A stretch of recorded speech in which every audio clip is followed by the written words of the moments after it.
আজকে আপনারা যারা আব্দুর রহিম মুহাদ্দিস দেহলভীর একটা ঘটনা আপনারা শুনেছেন, যিনি প্রতি বছর ভালো করে ইন্তজাম করছেন, মিলাদুন নবীর মাহফিল করছেন, কিন্তু এক বছর ওনার অর্থের অভাবে মন ভরে তিনি মিলাদুন নবীতে তবরুক দিতে কি করেছিলেন? শোনাবো কি শোনাবো। জিনিস অল্প হলেও এটা মুস্তফার দরবারে কবুল হয়েছে। তো এখন আমরা একটু মাহফিল করছি, আমাদেরটা কবুল না হওয়ার পিছনে কিছু কারণ। এক নম্বরে মুখস্থ করবে, বক্তা চাচ্ছে কন্টাকে কত টাকা দিবে, মাহফিল কমিটি চাচ্ছে কোন হুজুরের ভাইরাল হুজুরের আনলে মানুষ বেশি হবে। নিয়তে খেয়াল করবেন, আমি যদি ভুল বলি আমাকে আপনারা মন্দ বলেন, কোনো সমস্যা নেই, ফেসবুকে ট্রল করেন, কোনো সমস্যা নেই। বক্তা টাকার পরিমাণের দিকে খেয়াল, তাকওয়া বক্তার ভিতরে নাই। মাহফিল কমিটি চিন্তা করতেছে সমনি হুজুরে, ওনারা তো তেমন একটা ভাইরাল না, ওনাকে তো তেমন একটা চিনে না, এমন একটা হুজুর দেওয়া দিই যিনি হাসায় মাথায় মোটামুটি মানুষ জমাইতে পারে। তাহলে মাহফিল কমিটি চিন্তা হইল মানুষ জমানো।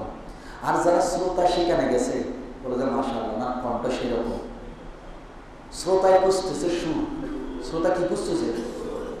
এবার বলেন একজনের নিয়ত, এবার বলেন তো হেদায়েতের নূর কেমনে আসবে যেখানে তিনজনেরই নিয়তে কি ভেজাল।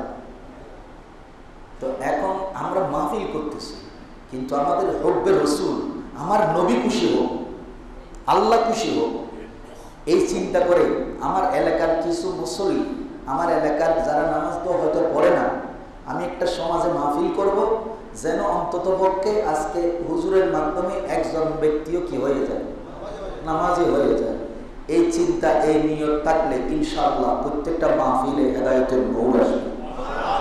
আজকে আমাদের কাছে আসছে না, কারণ একটাই, সবার নিয়তে কি আছে এটা আপনি এবার যাচাই করে দেখেন।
صلى الله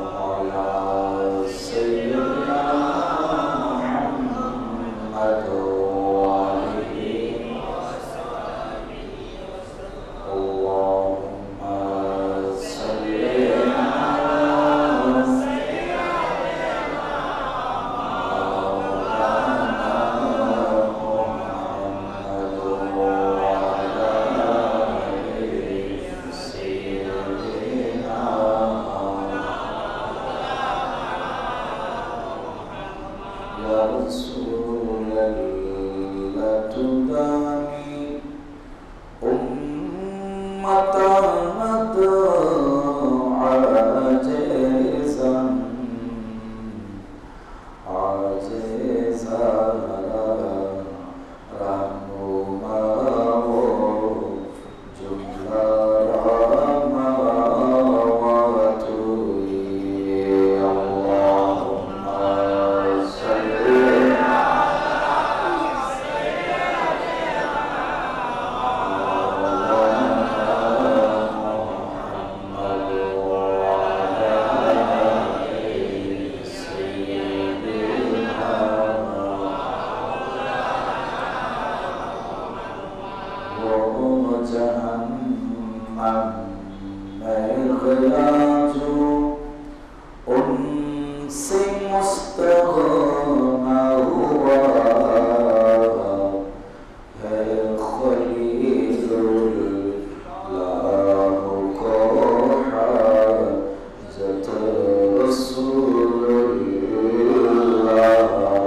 উপস্থিত পবিত্র রবিউল আউয়াল শরীফের 1446 হিজরির আজকের শেষ জুমাবার, এই মোবারক মণ্ডিত জুমাবারের সমবেত মুসল্লিয়ান আযম রাহিমানি ওয়া রাহিমাকুমুল্লাহু তাআলা, আসসালামু আলাইকুম ওয়া রাহমাতুল্লাহি ওয়া বারাকাতুহু। আল্লাহ পাক রব্বুল আলামিনের পবিত্র দরবারে অসংখ্য অগণিত শুকরিয়া জ্ঞাপন করছি যে রব্বুল আলামিন আমাদেরকে পবিত্র রবিউল আউয়াল শরীফ পঞ্চম জুমাবারে তথা শেষ জুমাবারে আল্লাহ শরীক হওয়ার তৌফিক দিয়েছেন, হায়াতে তৈবা দিয়েছেন। মুনিবের দরবারে শুকরিয়া আদায় করি, সবাই বলি আলহামদুলিল্লাহ। নবী করিম রউফুর রহিম সরওয়ারে কায়নাত হুজুরে নূর সাল্লাল্লাহু আলাইহি ওয়াসাল্লামের নুরানি রওজায়ে ধারে লক্ষ কোটি দরুদ আর সালামের হাদিয়া রাসূল মুআজ্জাজ মুসল্লিয়ান নিজাম। রবিউল আউয়াল শেষ, বসন্তের এক মাস, আর এক মাস সামনে, আগামীকাল থেকে ইনশাআল্লাহ শুরু হবে রবিউল সানি। এটা ছিল পেয়ারা হাবিবের দুনিয়াতে তশরিফ আওয়ালের মাস, আর যেটা সামনে আসতেছে সেটা হচ্ছে আওলাদ রাসূলের দুনিয়া থেকে পর্দা করার মাস, হুজুর গৌসে পাকের ইয়াদগারের মাস। এভাবেই প্রতিটা মাস আমাদেরকে কোনো না কোনো সাহাবায়ে কেরাম, আউলিয়ায়ে কেরাম, পেয়ারা নবীর ইয়াদগারের মাধ্যমে মুসলমানগণ যুগের পর যুগ এই আরবি মাসগুলাকে অত্যন্ত সম্মানের সহিত ইবাদতের সহিত কাটাচ্ছে। আল্লাহ আমাদেরকে কিয়ামত পর্যন্ত মুসলমানদেরকে এই ধারাবাহিকতা বজায় রাখার তৌফিক দান করুন। আমি যে আয়াতে কারিমা তেলাওয়াত করেছি, এখানে আল্লাহ পাক রব্বুল আলামিন রবিউল আউয়াল শরীফ আপনারা অনেক আমল করেছেন। কেউ এলাকায় মাহফিল করেছে, কেউ ঘরের মধ্যে যতদূর তৌফিক আছে ততটুকু দিয়ে পরিবার পরিজন নিয়ে ফাতিহা দিয়ে আত্মীয় স্বজনকে দিয়েছেন, নিজেরাও খেয়েছেন। হয়তো নবীর কথাগুলো পরিবারকে, ছেলেদেরকে শুনিয়েছেন, অথবা এলাকার মধ্যে সবাই মিলে একটা মাহফিল করেছেন, মসজিদে করেছেন, জশ্নে জুলুস করেছেন। খুশির, আপনাদের ভিতরে যে খুশি, নবী আগমনের খুশি যেটা ছিল, এটাও আল্লাহর দরবারে একটা ইবাদত। সুবহানাল্লাহ। কেউ যদি মনে করে আমি তো বড় বড় মাহফিল করতে পারি না, মনের মধ্যে একটা কি থেকে গেছে, মানে আফসোস থেকে গেছে। আবার অনেকে বলছেন আল্লাহ আমাকে যত তৌফিক দিয়েছে সর্বোচ্চটা দিয়ে আমি আমার নবীর মহব্বতের মাহফিল করেছি। এই কোনোটাই আল্লাহ বলছেন বিতা যেতে দেব না। আবার অনেকেই বিরোধিতাও করেছে। অনেকে কি করেছে? করেছে। যে যেটা করেছেন সে সেটার ফল। এটাই আল্লাহ পাক বলছেন, তোমরা বান্দারা আমার নবীর মহব্বতে আদর্শ অনুসারে যে ছোট আমলই করো না কেন, সেটা আমি আল্লাহ জমা করে তোমাকে সঞ্চয়পত্রের মতো, তুমি দিয়েছ আমাকে অল্প, কিন্তু আমি জমা করতে করতে কিয়ামতের দিন তুমি সেটাকে বহুদের পাহাড় পরিমাণ পেয়ে যাবে। কারণ আমি আল্লাহ বেশি দিই, কম দিই না। আর কম যেটা হয় এটা তোমাদের আমলের কারণে হয়, তোমাদের নিয়তের কারণে কমে যায়, তোমাদের চলা চরিত্রের কারণে কমে যায়। আমি আল্লাহ কোনো সময় বান্দাকে কম, কারণ আমার কাছে কম বলে কোনো শব্দই, আমি সবসময় কি দিই? বেশি মানে যার কোনো হিসাব। দুনিয়াতে একটা হিসাব আছে, এত টাকা দিলে এত টাকা, ব্যাংকে রাখলে এত হলে এত, এত হলে এত, পার্সেন্ট হিসাব আছে, সঞ্চয়পত্রের পার্সেন্ট হিসাব আছে। কিন্তু আল্লাহ বলছেন আমার কাছে যা সঞ্চয় করেছ এটা কোনো পার্সেন্ট নাই। আমি চাইলে তুমি একটা ছেলের সুন্দর নাম রাখছো, একটা ছেলের কি নাম রাখছো? সুন্দর একটা নাম রাখছো। আমি আল্লাহ চাইলে ওই নামের ওসিলায় তোমাকে জান্নাত দিতে পারি। এটা আমি আল্লাহ, আল্লাহর সাথে বান্দার কোনো তুলনা। এখন প্রশ্ন হচ্ছে আল্লাহ সবচাইতে বেশি কাকে ভালোবাসে, কার ওসিলায় সবচাইতে বেশি দেন? এই জন্য আল্লাহর হাবিব, আমরা মিলাদুন নবীতে আলোচনা করেছি, শুনেছি, আল্লাহ বলছেন আমি যা দিই আমার নবীর মাধ্যমে। এই জন্য আল্লাহ নবী বলেছেন ইন্নামা আনা কাসিমুন ওয়াল্লাহু মুতি, আমি হলাম বন্টনকারী আর আল্লাহ হলো দেনওয়ালা। আল্লাহ দেন, আমি নিয়ে রেখে দিই না। আল্লাহ আমাকে যেভাবে দেন আমি তার চাইতে সুন্দর করে আল্লাহ আমাকে বন্টনকারী বানিয়েছেন, আদেল বানিয়েছেন। আমি কোনো ধরনের জুলুম করি না। যার যতটুকু প্রাপ্য, যে যতটুকু চাই তার চাইতে কোটি গুণ বেশি বাইরে আমি। এটা হচ্ছে আল্লাহর দেওয়া, নবীর নেওয়া, আমাদের পাওয়া। তার মানে আমরা হলাম ভিক্ষুক, আমরা কি? আর নবী হলেন আমাদের জন্য দেওয়ালা, কিওয়ালা। অনেকেই আবার এটাকে শিরিক বানাই ফেলছে। এই জন্য আল্লাহ হযরত বলেছেন হাম বিকারি ও করিম উনকা খোদা উনসে ফজল और ना कहना नहीं आदत रसूलुल्लाह की। আমরা হলাম বিকারি, আমার নবী হলেন করিম, রসুল করিম। আমার নবী হলেন রউফুর রহিম। অতএব রব্বুল আলামিন, খালেকে কায়নাত আমার নবীকে যা দেন, আমরা ভিখারি, নবীর মহব্বত যার অন্তরে যতটুকু আছে, আমার নবী বললেন আমি আমার আশিককে তার চাইতে কোটি গুণ বেশি দেব।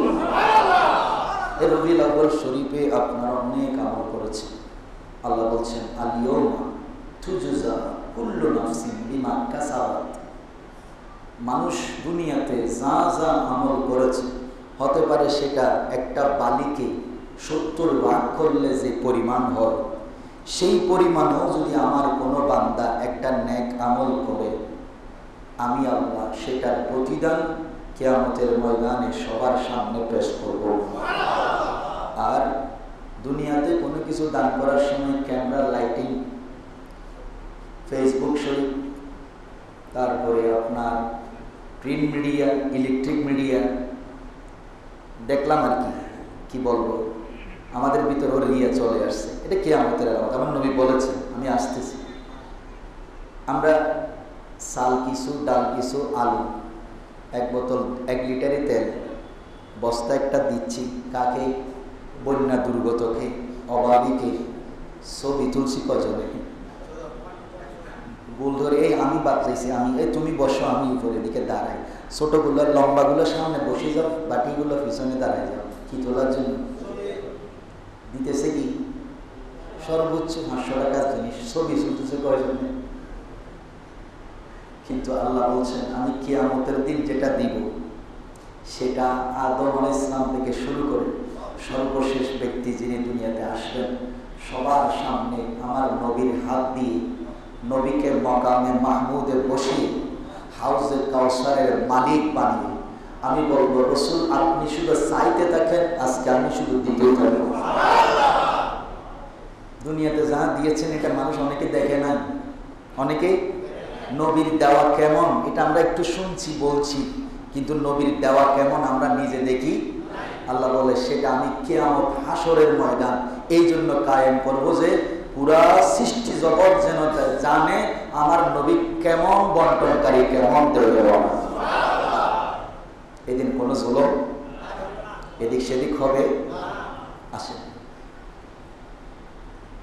শেখ সাদী রহমতুল্লাহ আলাইহি গুলিস্তানে একটা কিতাব লিখেছেন, প্রশংসা করেছেন নবী, প্রশংসা করেছেন বড় বড় রাজা বাদশাহ।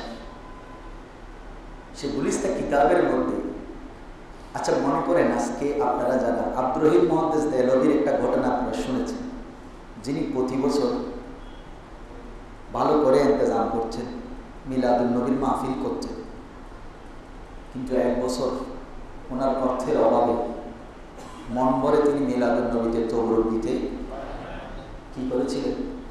শোনাবো কি শোনাবো। জিনিস অল্প হলেও এটা মুস্তফার দরবারে কবুল হয়েছে। তো এখন আমরা একটু মাহফিল করছি, আমাদেরটা কবুল না হওয়ার পিছনে কিছু কারণ। এক নম্বরে মুখস্থ করবে, বক্তা চাচ্ছে কন্টাকে কত টাকা দিবে, মাহফিল কমিটি চাচ্ছে কোন হুজুরের ভাইরাল হুজুরের আনলে মানুষ বেশি হবে।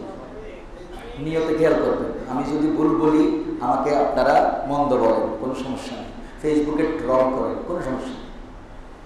বক্তা টাকার পরিমাণের দিকে খেয়াল, তাকওয়া বক্তার ভিতরে নাই। মাহফিল কমিটি চিন্তা করতেছে সমনি হুজুরের, ওনারা তো তেমন একটা ভাইরাল না, ওনাকে তো তেমন একটা চিনে না, এমন একটা হুজুর দেওয়া দিয়ে যিনি হাসায় মাথায় মোটামুটি হ্যাঁ মানুষ জমাইতে পারে, তাহলে মাহফিল কমিটি চিন্তা হইলেও মানুষ জমানো। আর যারা শ্রোতা সেখানে গেছে বলে যে মাশাআল্লাহ না কণ্ঠ সেরকম, শ্রোতায় বুঝতেছে সুর, শ্রোতা কি বুঝতেছে। এবার বলেন একজনের নিয়ত, এবার বলেন তো হেদায়েতের নূর কেমনে আসবে যেখানে তিনজনেরই নিয়তে কি ভেজাল। তো এখন আমরা মাহফিল করতেছি কিন্তু আমাদের হব্বে রসুল, আমার নবী খুশি হোক, আল্লাহ খুশি হোক, এই চিন্তা করে আমার এলাকার কিছু মুসল্লি, আমার এলাকার যারা নামাজ তো হয়তো পড়ে না, আমি একটা সমাজে মাহফিল করব যেন অন্তত পক্ষে আজকে হুজুরের মাধ্যমে একজন ব্যক্তিও কি হয়ে যায়, নামাজি হয়ে যায়। এই চিন্তা এই নিয়ত থাকলে ইনশাআল্লাহ প্রত্যেকটা মাহফিলে হেদায়েতের নূর আসবে। আজকে আমাদের কাছে আসছে না কারণ একটাই, সবার নিয়তে কি আছে এটা আপনি এবার যাচাই করে দেখেন। অনেক বক্তার মাহফিলে দেখলাম রাস্তা ব্লক হয়ে গেছে, রাস্তা কি গেছে ব্লক হয়ে গেছে, ঠিক কিনা বেঠিক কিনা, ঠিক কিনা বেঠিক কিনা, ঠিক কিনা বেঠিক কিনা বলতেছে বলতেছে বলতেছে। ওমা দেখলাম যে অনেক মুসল্লি ওখানে, অনেক হুজুরের আশেক দাঁড়াইছে যে জুমার নামাজও পড়ে না, জুমার নামাজও, সত্য কথা বলতেছে, দুঃখ লাগছে এই মাহফিল। এজন্য আওলাদে রসুলের মাধ্যমে যদি আপনি যষ্ট জুলুস করেছেন, অনেকে বিরোধিতা করেছেন, কার বিরোধিতা করছেন জানেন? যিনি এই মিলাদুন নবীতে এসে মাত্র 15 থেকে 20 দিনের সফরে বাংলাদেশের মধ্যে 5টা মাদ্রাসা ভিত্তি স্থাপন করে চলেছে। এই 15-20 দিনের ভিতরে আমি মাহফিল করছি, আমি জুমায় বয়ান দিচ্ছি, আমার শ্রোতারা জুমা থেকে বের হওয়ার পরে আমার কথা নাই। 60% ধরে নিলাম যে কিছু মুসল্লি আছেন যারা ধরে রাখেন, 100%-এর 80% বাদ দিলাম, 20% তাদের ভিতরে আছে। কিন্তু আপনি যখন একটা মাদ্রাসা করবেন, তাহলে ধরে নেন স্থায়ী একটা বুনিয়াদি নবীর বাগান আপনি প্রতিষ্ঠিত করে দিয়েছেন, যেখান থেকে সত্যিকারের আশিকে রসুল বের হবে। যেই ঘরের মধ্যে একটা ছেলে আপনি ওই মাদ্রাসায় দিয়েছেন, ওই ছেলেটার মাধ্যমে আপনি দুনিয়াতেও কল্যাণ পাবেন, কিয়ামতের মাঠেও নাজাত রসুল। আল্লাহ রসুল সে কাজ করেছে, জশ্নে জুলুসের বিরোধিতা করেছে। ওনারা সেখান থেকে টাকা পয়সা পৌঁছাই লয়ে যায় বলেছে। ফেসবুকে আপনি মন্তব্য করছেন, ওনারা পাকিস্তানে চিনে না, বাংলাদেশে সেখানে জশ্নে জুলুস করছে, অনেক কথা আপনি বলেছেন। ভাই, বিরোধিতা নয়, একটু গিয়ে বসো, একটু সামনে যাও, দেখবা জুনায়েদ বাগদাদির মতো মুহূর্তের মধ্যে তকদির পরিবর্তন হয়ে যাবে।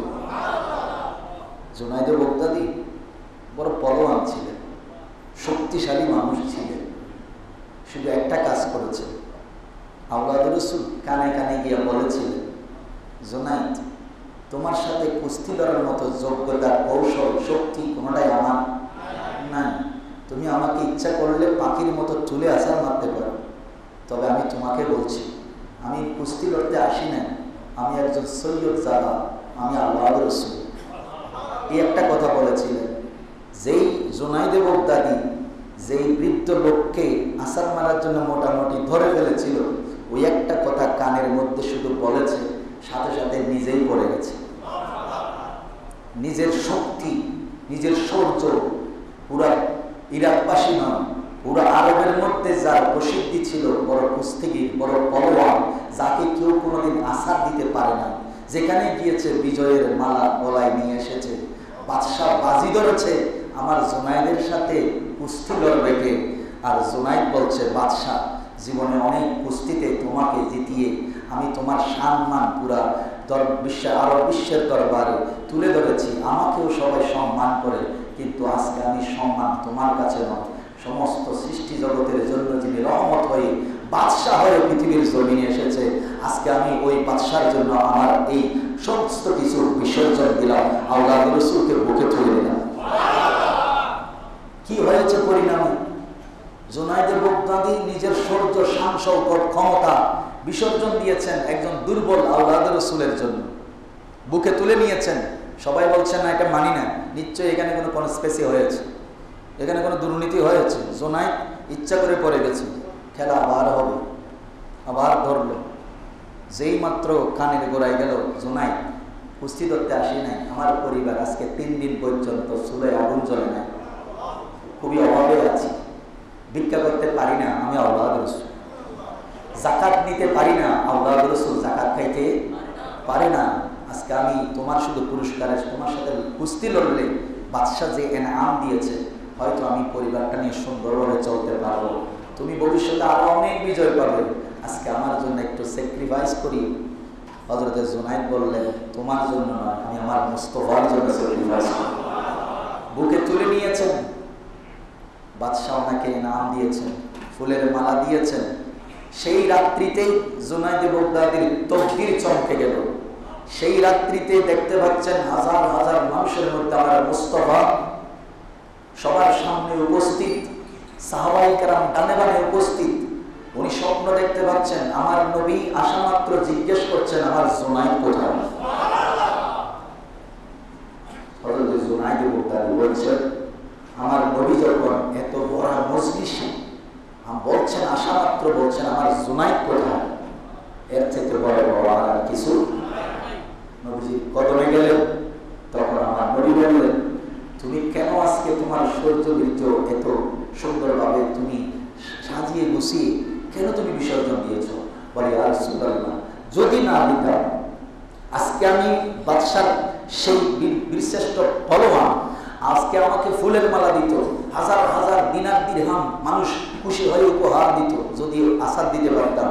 কিন্তু ইয়া রাসূলুল্লাহ, দুনিয়ার সব পেতাম, কিন্তু এখন নবীকে তো পেতাম না। আজকে সেটা কোরবান দিয়েছি বলেই তো আপনি আমাকে আমার জুনায়েদ বলে ডাক দিয়েছেন। তো আপনারা যারা নবীর মহব্বতে এরকম ইখলাস নিয়তে একটু মহব্বত করেন। আব্দুর রহিম মুহাদ্দিস দেলভী সারা জীবন নবীর মাহফিল করেছেন, 1 বছর পারেন না, অর্থের অভাবে চনাগুলো দিদার হয়েছে, চিন্তা করো না, তোমার ওই চনাবো আমি নবীর কাছেও পৌঁছে দিচ্ছি। এটাই হচ্ছে নবীর ভালোবাসার নিদর্শন।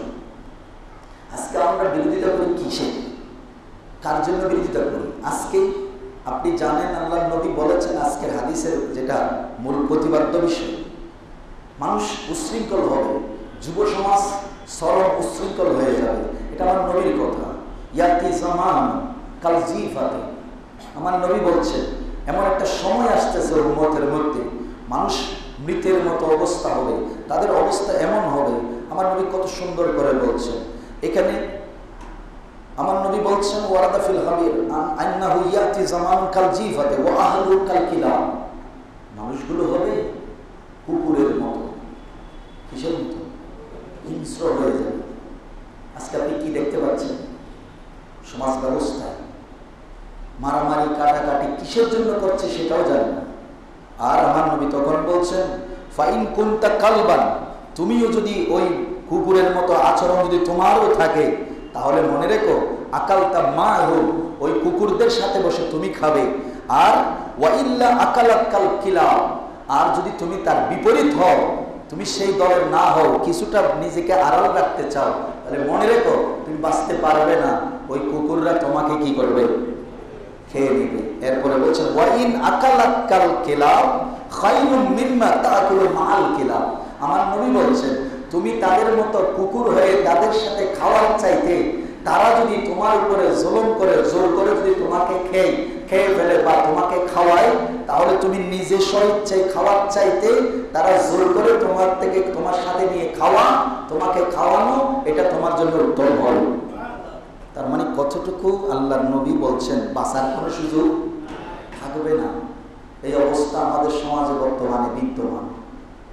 এরপর আমার নবী বলছেন ওমারাহুম সিবাউ, শাসকরা হবে খুবই জালেম।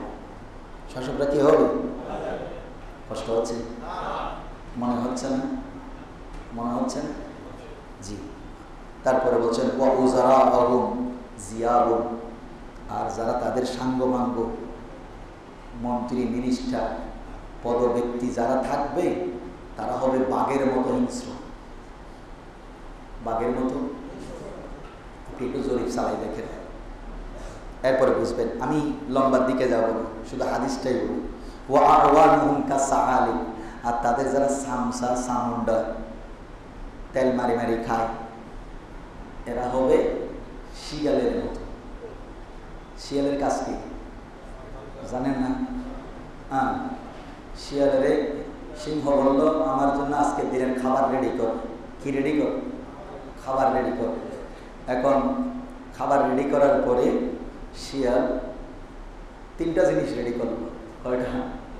তিনটা। একটা খরগোশ, একটা ছাগল, আর একটা কি গরু, বন্য গরু। কয়টা? তিনটা রেডি করলো।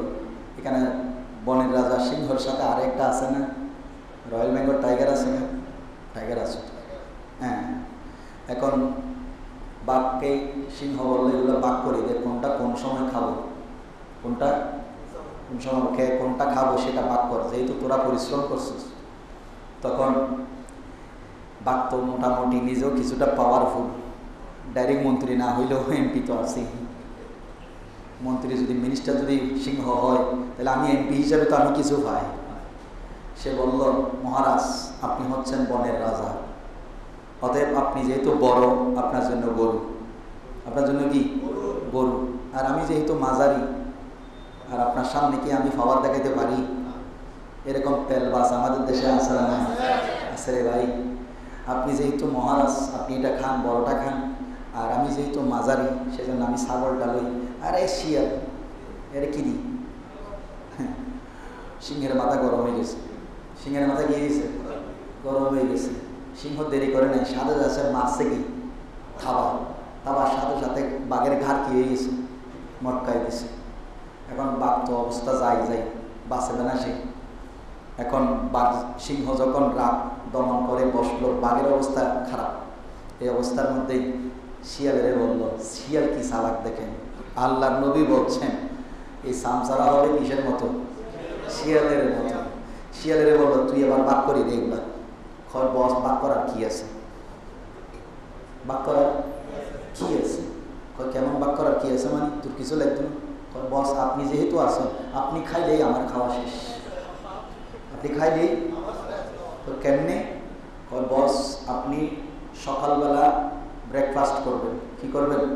ব্রেকফাস্ট করবেন। অতএব আপনাকে সেই সময় অল্প কিছু খাবার দিব, খরগোশ এটা আপনার কি ব্রেকফাস্টে দিয়ে দিব। তো বলে দুপুরবেলা যেহেতু একটু ভালো করে খাইতে হবে, গরুটা দুপুরবেলা খাবে, তো রাত্রে ছাগলটা রাত্রে দিয়ে দিব।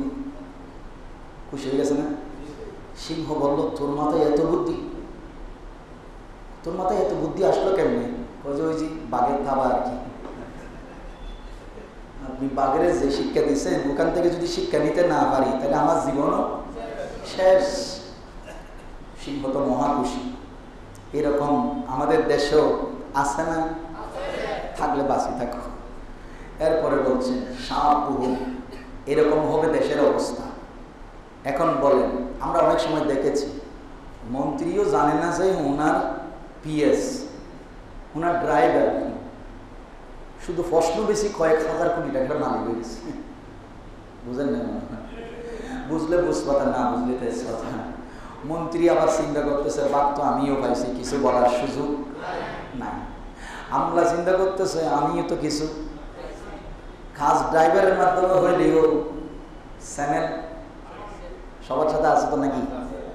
এখন ড্রাইভারের যদি বকা দিই, তারে যদি আমরা বলি তারে ধরেন মারেন, তাহলে ড্রাইভারে যদি ওখানে গিয়ে যখন গরম ডিম দিবে তখন যদি বলি আমি খাই নাই, এখানে আমার বস আছে, বসের উপরে বস আছে, বসের উপরে ওমা দেখা যাচ্ছে ডাইরেক্ট স্টেশনে পড়ায় চলে গেছে, খারাপ হয়ে যাবে না?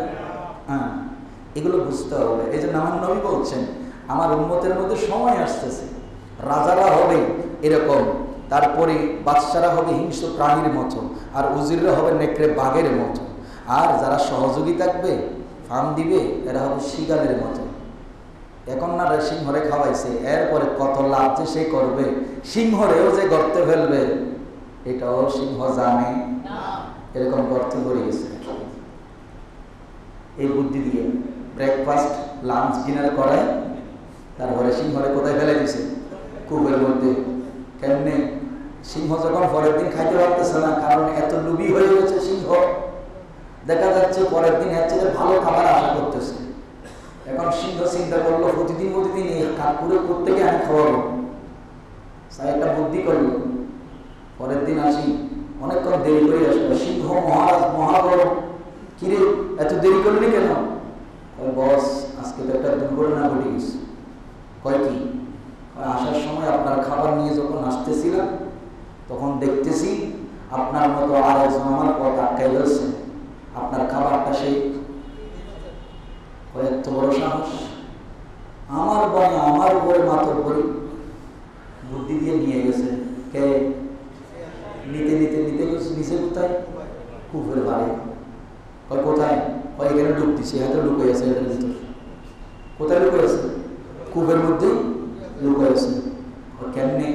লাভ দিচ্ছে আপনার বই হাতে দেখতেছে। মহারাজ তো এখন লোভে এত বলে উঠে গেছে যে নিজের হিতাহিত জ্ঞান কি হয়ে গেছে, জ্ঞান শূন্য হয়ে গেছে মহারাজের, কারণ এত লোভে পড়ে গেছে সে। তখন কূপের মধ্যে চেহারা দিয়ে দেখতেছে, একটারে দেখা যাচ্ছে। একটারে কি দেখা যাচ্ছে বলেন তো? হ্যাঁ, মাশাআল্লাহ, সবাই তো বুঝেন দেখি, মাশাআল্লাহ।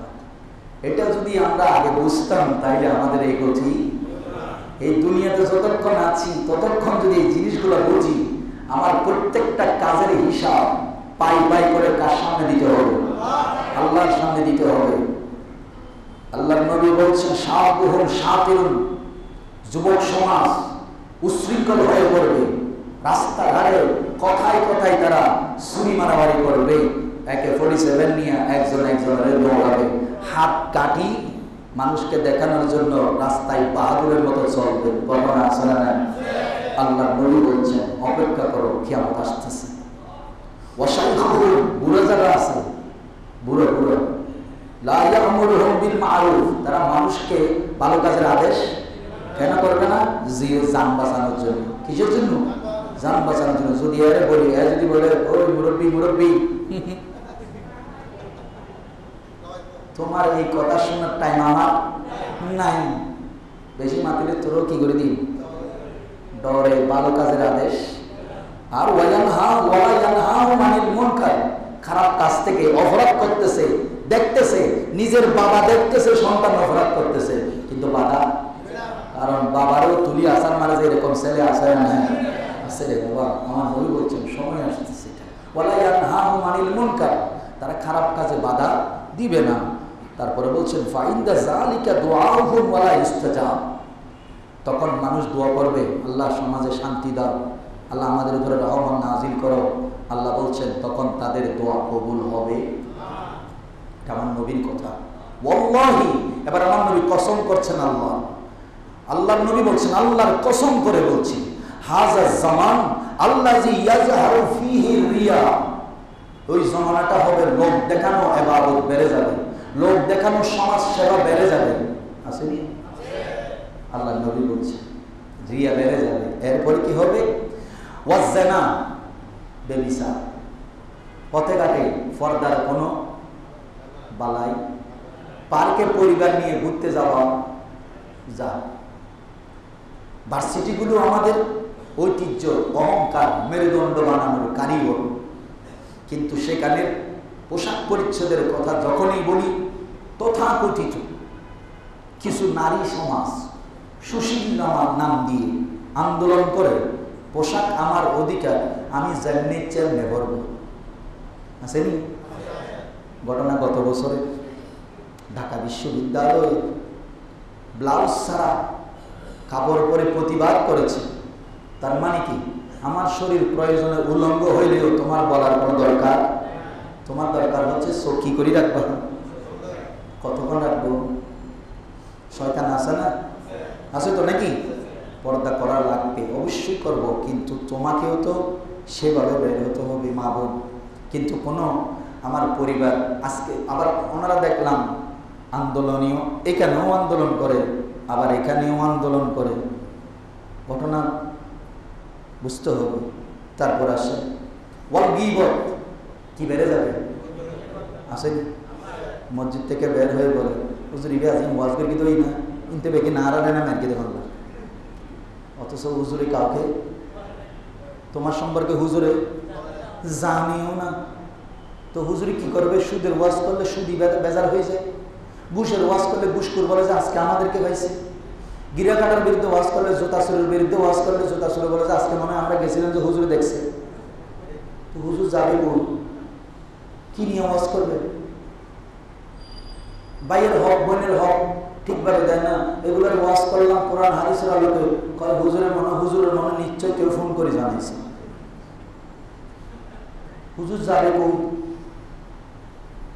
ওয়ান্নামিমা, মানুষ এত বেশি গীবত আর পরনিন্দা করবে, কথায় কথায় নিজের বগলে কি দোষ আছে সেটা শুধু আরেকজনে কি করেছে, অমুকে এই করেছে, তমুকে সে করেছে, এ চাঁদাবাজি করেছে, এ টেন্ডারবাজি করেছে, এ রাষ্ট্রীয় পদ ভাগিয়ে নিয়েছে, এরা টাকা দিয়ে পদ কিনে নিয়েছে, ও করেছে, ও করেছে।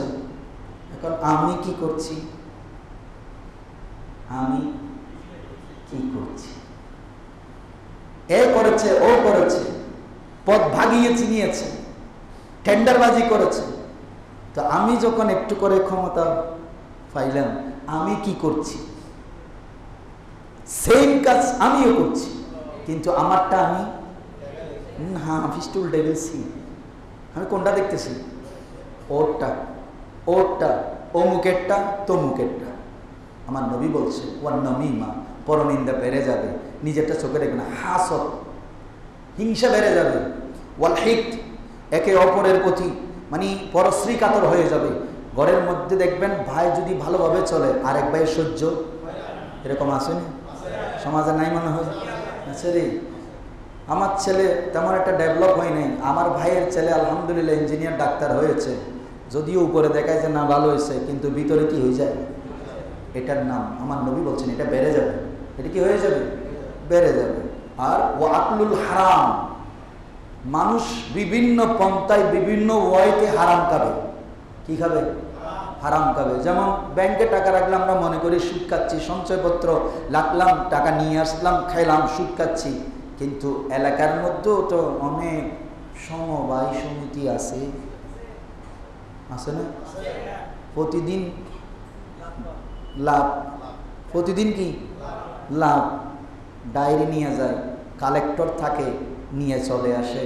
কি খাচ্ছেন বলতে পারবেন না, আর বলবেন না আমরা তো এটা ওনাদেরকে সহযোগিতা করেছি, ওনারা আমাদেরকে ওনাদের থেকে কিছু দিচ্ছেন। এরকম করে হারাম খাবে। আর হারামকে বিভিন্ন প্রসেসে এভাবে হালাল বানাইতে চাইবে। তারপরে আসেন ওয়াল্লে ওয়াফাত,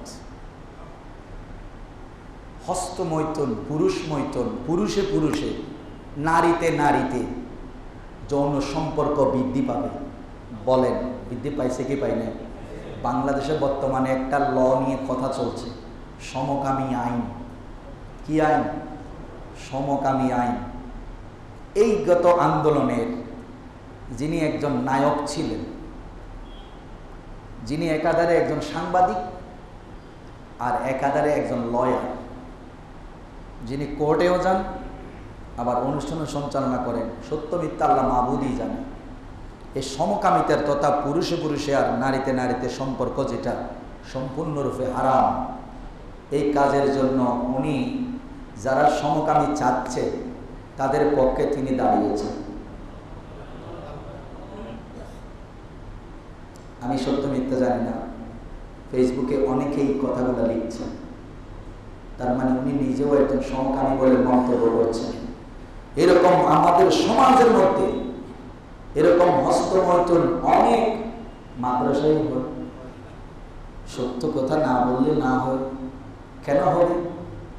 আমি একজন আলেম, আমি একজন মাদ্রাসার স্টুডেন্ট, আমি কেমনি হারাম কাজ করি? আমি মানুষকে হারামের কথা শিখাই। আমি মা বোনদেরকে বেহায়ায় চললে আমি বলি পর্দা করো।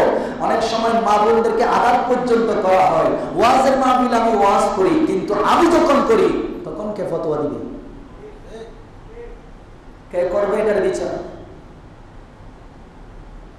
এখন আমি বলি আল্লাহর নবী এই কথা এমনি বলে নাই, কারণ আমার নবী ইলমে গায়েব জানতেন। এগুলো বৃদ্ধি পাবে, বৃদ্ধি পেয়েছে। ম্যাক্সিমাম বিশ্বের মধ্যে এখন সমকামিতা কি হয়েছে? চালু হয়েছে। আমেরিকায় তো সম্পূর্ণ জায়েজ, মেক্সিকোতে, কানাডাতে, ইউরোপ কান্ট্রিতে, আমাদের পার্শ্ববর্তী রাষ্ট্র ইন্ডিয়াতেও কি এই সমকামিতা বৈধ। বাংলাদেশেও তার ছায়া পড়ছে। এমন একটা সময় আসবে মেয়েরা বিবাহে আগ্রহ হারাই ফেলবে, ছেলেরাও আর বিয়ে শাদী করতে চাইবে না। প্রজন্মের পর প্রজন্ম আস্তে আস্তে লোক পেতে থাকবে। তখন দেখবেন যার সন্তানে পুরা রাষ্ট্র কি হয়ে যাবে, সয়লাভ হয়ে যাবে। বিবাহ বহির্ভূত সম্পর্ক। আল্লাহ আমাদেরকে ওই সময় থেকে হেফাজত করুন। আল্লাহ নবী বলছেন মদ্যপান বেড়ে যাবে। অনেক ভালো মানুষ আমাদেরকে মহব্বত করেন, কিন্তু উনি বোতল টানেন। কি টানেন? বোতল টানেন। আবার হুজুরদেরকে সম্মান করেন, এটা আলাদা বিষয়। কিন্তু আপনি আমি কি তাই বলে আমার মহব্বত করেন বলে কি আমি বোতলের হালাল বানিয়ে ফেলতে পারবো? না বাবা, আমি আপনার সাথে আমি মহব্বত রাখবো ততক্ষণ যতক্ষণ আপনি আমার ইসলামী শরীয়তের উপরে কি থাকবেন। আপনি যদি ভুল করেন, অন্য কোনো ভুল করেন, নামাজ হয়তো শয়তানের দোকায় পরে পড়েন নাই, আমি আপনাকে বলতে পারবো তওবা করেন, ফিরে আসেন। কিন্তু আপনি মদ খাই আমার মহব্বত দেখাবেন, এটা আমি মানতে পারি না। এরপর আসেন সুফি। সুফি আছে না? হ্যাঁ, সুফির অবস্থা কি হবে? আমার নবী বলেছেন সুফিহিম ইয়াতাসান্নাউ বিইমারাতিজ যাহিরা। তারা উপরে এত সুন্দর সুন্দর সাদা লুঙ্গি, সাদা পাঞ্জাবি, উপরে রুমাল, টুপি, এত সুন্দর করে রুমাল সব কিছু সাজিয়ে এমন ভাব দেখাবে তার সাথে বড় সুফি আছে না? দেখুন, হ্যাঁ, থাকলে চিনে নেন। ওয়াল বাতিন খারাপ। তারা শুধু নিজেদেরকে সুফি হিসেবে জাহের করবে, কিন্তু তার ভিতরে খুব খুব খারাপ থাকবে। চিন্তা থাকবে দুনিয়া কামাই করা। এই সুফির লেবাস পরে কি কামাই করা? দুনিয়া কামাই করা। আর আমার নবী বলছেন অল্পতে কোনোদিন সন্তুষ্ট হবে না, যত পাই আরো চাইবে, যত পাই আরো চাইবে। এরকম আমরা নাই মনে, আমরা ভালো মানুষ।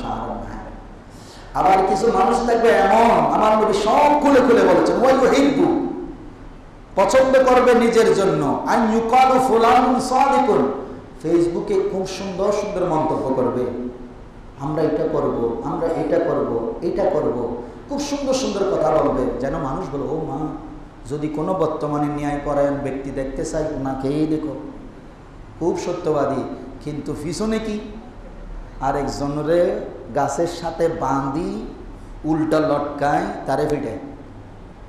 তখন তিনি বলেন, আবার ওনার কথা উল্টে যায়, তখন বলে যে যারা অপরাধী তাদেরকে তো শাস্তি দিতে হবে।